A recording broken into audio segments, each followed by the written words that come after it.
Alright, well, let's start turn one. At the beginning of the turn, you do the trade segment. You receive 1 gold point if my force is in a trade center with a settlement.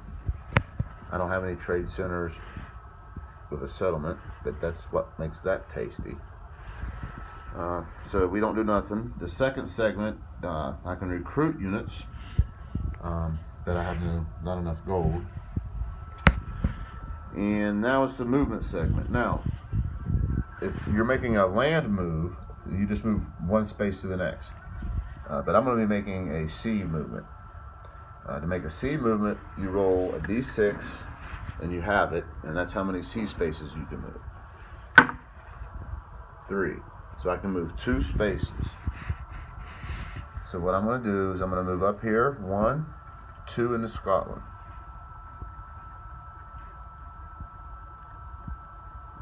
Alright, so now we're in Scotland. Now, since I moved by sea, there was a chance there could have been a storm and there's some attrition. If a voyaging force has entered any sea spaces, which I did, this one here in the middle, roll a d6 and add the number of sea spaces entered. Subtract the number 1 if there is a Jarl. If the result is 6 or greater, I lose something. Well, so I have 1, so I add 1 to the roll, but I subtract 1 because I have Eric in my force. So all I need to do is not roll a 6. And of course, I rolled a 6. Now see, this is why this game. So I got to lose a unit. Well, I can't lose my longship because I need to get the hell out of there. So I'm going to have to lose my Huscarl unit. So 3 combat strength gone, boom, right off the bat.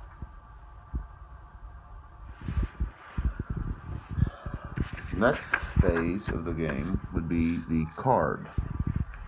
So now we draw one of our cards, and we do what it says. Ooh, keep shield wall. Keep this card. Play during combat to automatically gain battlefield advantage, or break off after any combat and retreat to an adjacent space. That's nice. I will keep that one right there. Now the next phase would be combat, but there is none. The next phase would be the quest segment. If there's a face down quest marker, flip it face up. Alright, so I'll flip this up face up. And this quest is Nilfung's Horde. Okay.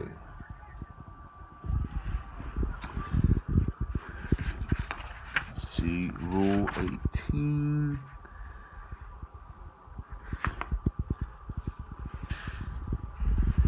If the voyaging force is in the same space as a quest marker, a special round of combat occurs, even if there was combat in this space due to a voyage card. This is conducted per the combat rule, but there are no gains or losses other than winning the battle. So, combat rules is, I believe it's 1d3 divided by 2 enemy units. We're going to lose this combat too, watch. Number of hostile units, roll 1 die divided by 2.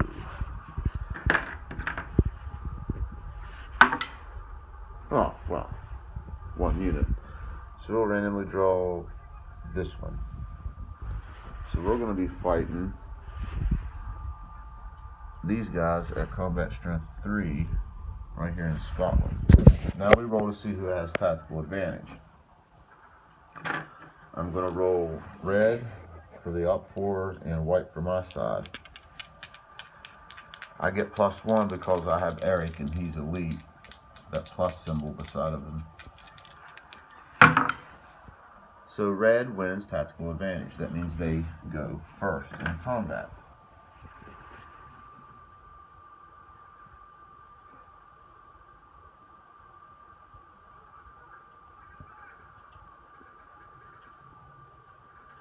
He gets to shoot. He has to roll his combat number or less to score a hit. So he needs a 3 or less to score a hit. He rolls a 4. He misses. Now I get to go with one of my units, and I'm just going to go with good old Eric there, who rolls. He has to get 4 or less to score a hit. Wow, really? Well, now I get to go with the longship, which needs a 2 or less to score a hit, and he doesn't score a hit either. So now we go to another round of combat and roll for tactical advantage or initiative. White gets +1, and it's tied. Tied. We are in a coastal town, and I always win ties. So I'll go first with Eric again, who needs to roll a 4 or less, and he does. And he eliminates these guys, and that's the end of the battle. I survived it. So, at the end of the quest,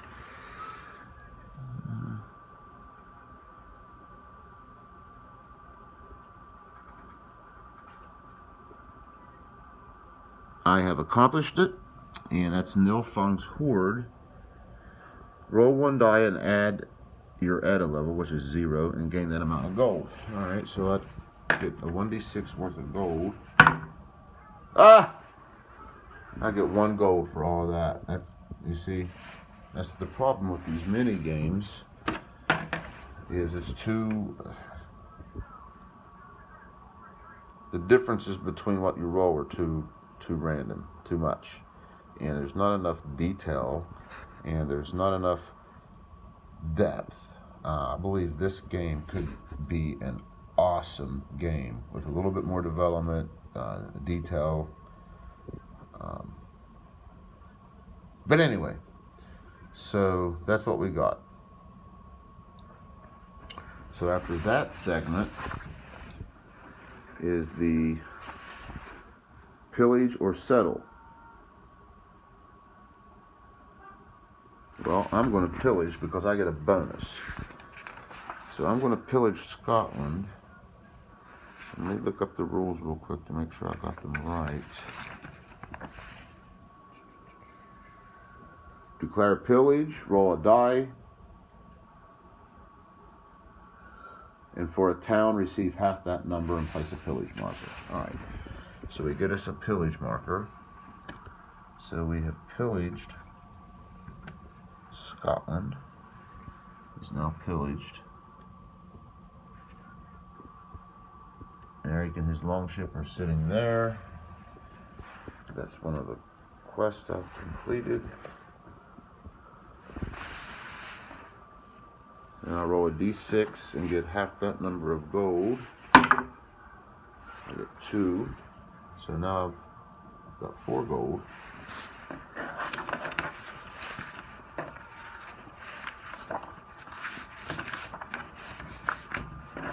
And then that's the end of the turn, so to speak.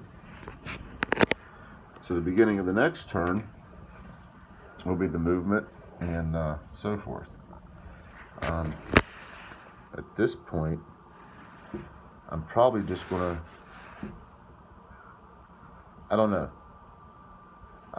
Let's see about recruiting. I could recruit here, I'm not sure where I can recruit at. If I can recruit in Scotland, I'm going to recruit some more troops and head on over here and take this trade center and try to build a village or a settlement, and then head on up here to build a village and win the game. But we'll see. So stay tuned for turn 2.